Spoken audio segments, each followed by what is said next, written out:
மோர் குழம்புனாவே எல்லாத்துக்கும் ரொம்ப பிடிக்கும். அந்த மோர் குழம்புக்கே நம்ம டஃப் கொடுக்குற மாதிரி ஒரு ரெசிபி பார்க்கலாமா? இது சிம்பிளாக ஒரு 2 to 3 மினிட்ஸ்ல நம்ம ப்ரிப்பேர் பண்ணி முடிச்சிடலாம். அவ்வளோ டேஸ்ட்டாக இருக்கும்.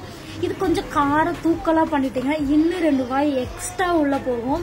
இதுக்கு ரொம்ப சைடிஷ்லாம் நம்மளுக்கு ரொம்ப தேவையே படாதுங்க. வத்தல், வடகம். நான் இன்னைக்கு வந்துட்டு அரிசி பழைய சாதம் இருக்கும்ல, அதை வச்சு தான் வடகம் போட்டு வச்சிருக்கேன். ரெண்டையும் சேர்ந்து சாப்பிட்றப்போ அவ்வளோ ருசியாக இருக்கும். கண்டிப்பாக அதோட ட்ரை பண்ணி பாருங்க. வாங்க எப்படி பண்ண வீடியோக்களை பார்த்துடலாமா? இந்த ரெசிபிக்கு நான் ஒரு குக்கும்பர் எடுத்திருக்கேன். குக்கும்பரில் இருக்க மேலே தோலெல்லாம் நீக்கிடலாம்.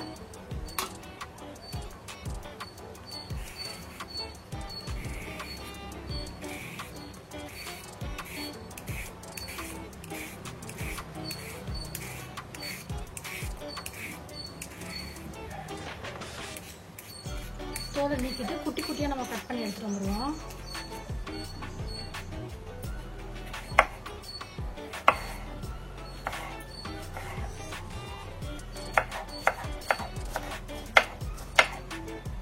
கட் பண்ணியாச்சு. மிக்ஸி ஜாரில் ஆட் பண்ணிக்கலாம். சும்மா ரஃப்பாகவே கட் பண்ணிக்கோங்க. நம்ம அரைக்கத்தானே போகிறோம். சும்மா ரஃப்பாக கட் பண்ணிட்டு அப்புறம் மிக்ஸி ஜாரில் ஆட் பண்ணிக்கோங்க. உங்கள் காரத்துக்கு அந்த மாதிரி பச்சை மிளகாய், சின்ன துண்டு இஞ்சி, ஒரு பல்லு பூண்டு, ஒரு 10 பல்லு தேங்காய் ஆட் பண்ணிக்கோங்க. கொஞ்சமாக கொத்தமல்லி இலைகள், 1/4 ஸ்பூன் அளவுக்கு ஜீரகம், இன்னும் ஒரு 5 பெப்பர் ஆட் பண்ணிக்கோங்க. நல்லா உப்பு. இது தண்ணியை தான் ஆட் பண்ணாதீங்க, தயிர் ஆட் பண்ணி அரைச்சிக்கோங்க. நான் ஒரு 3 ஸ்பூன் ஆட் பண்ணிக்கிறேன்.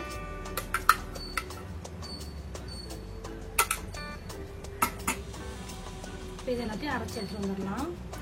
அரைச்சிட்டு வச்சு பவுலுக்கு மாற்றிக்கலாம். அவ்வளோதாங்க. சூப்பரான ஒரு லஞ்சுக்கு சிம்பிளாக பண்ணலாம். கண்டிப்பாக குக்கும்பர் வச்சு இந்த ரெசிபி ட்ரை பண்ணி பாருங்கள். நான் மிக்ஸி ஜாரை கழுவி தண்ணி ஆட் பண்ணிக்கிறேன். உங்களுக்கு தண்ணி நிறையா வேணாலும் ஆட் பண்ணிக்கோங்க. இதை தயிர் வந்து கொஞ்சம் ஆட் பண்ணாலும் ஆட் பண்ணிக்கலாம். உப்பு செக் பண்ணி பார்த்துக்கோங்க. வேணா ஆட் பண்ணிக்கோங்க. எடுத்து வச்சிடலாம். இதுக்கு ஒரு தாளிப்பு கொடுத்துடலாம். நம்ம இதுக்கு அப்படி வச்சு கொஞ்சமாக ஆயில் ஆட் பண்ணிக்கோங்க. இது கடுகு நல்லா வெடிக்கட்டும்.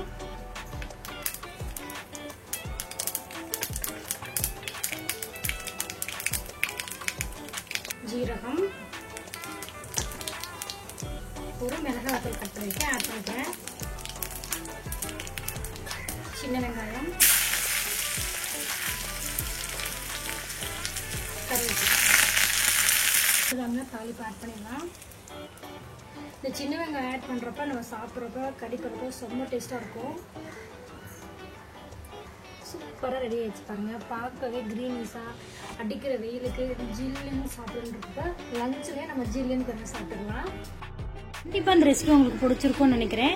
கண்டிப்பாக கடைக்கு போனீங்கன்னா ஒரு குக்கும்பர் எக்ஸ்ட்ரா வாங்கிட்டு வந்துட்டு இந்த ரெசிபியை ட்ரை பண்ணி பாருங்கள். ட்ரை பண்ணி பார்த்துட்டு எப்படி இருக்குன்னு கமெண்ட் பண்ணுங்கள். நெக்ஸ்ட்டில் சந்திக்கலாம். பாய். தேங்க்யூ.